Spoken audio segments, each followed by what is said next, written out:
তো বন্ধুরা, সকাল সকাল উঠে দেখলাম বাড়িতে এতগুলো মাথা এনে হাজির। আমি তো অবাক।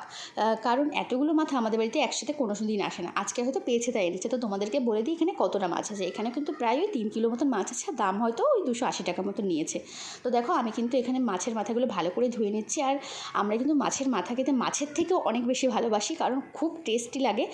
তোমরা খেয়ে দেখতে পারো। আর এই দেখো, কানটাগুলো আমি ফেলে দিয়েছি, কারণ এতে প্রচণ্ড পরিমাণে ময়লা থাকে। আর এখানে একটা মাছের পিসও তোমরা হয়তো দেখেছো, কারণ ওইটা হচ্ছে আমার মেয়ের জন্য, যেহেতু ও মাছের মাথা খেতে পারে না, ছোটো মানুষ, তার জন্য ওর জন্য 1 পিস মাছ আনা হয়েছে।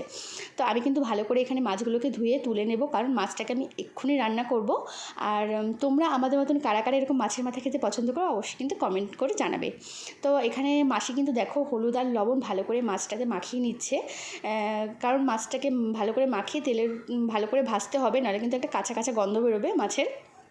তো এখানে ভালো করে ভাজবো। আর পুরো রান্নাটাই কিন্তু আমি কাঠের করব, কারণ এতটা মাথা গ্যাসে রান্না করা কিন্তু সম্ভব না, একদমই ভালো হবে না।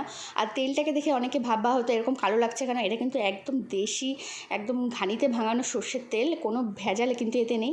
তো দেখো, এখানে আমি কিন্তু ভালো করে মাছগুলোকে এক এক করে ভেজে নিচ্ছি। তো ভেজে কিন্তু তুলে নেব। তো ভেজে তুলতে তুলতে একটা কথা তোমাদের সাথে শেয়ার করছি, যে অনেকেই হয়তো মাথা খেতে পছন্দ করো, তারা কিন্তু অনেকে বলতে পারে না যে আমার ভালো লাগে বা কিছু। তো আমাদের কিন্তু বলতে কোনো লজ্জা নেই, বিশেষ করে আমার, কারণ আমার খুবই ভালো লাগে। আমি মাছও খাই না, যখন মাছ রান্না হয় তখন মাছ খাই না, মাছ বাদ দিয়ে আমি মাথা খাই। তো দেখো, তারপর এখানে ফোড়নের জন্য নিয়ে নিয়েছি শুকনো লঙ্কা, তেজপাতা আর হচ্ছে জিরে।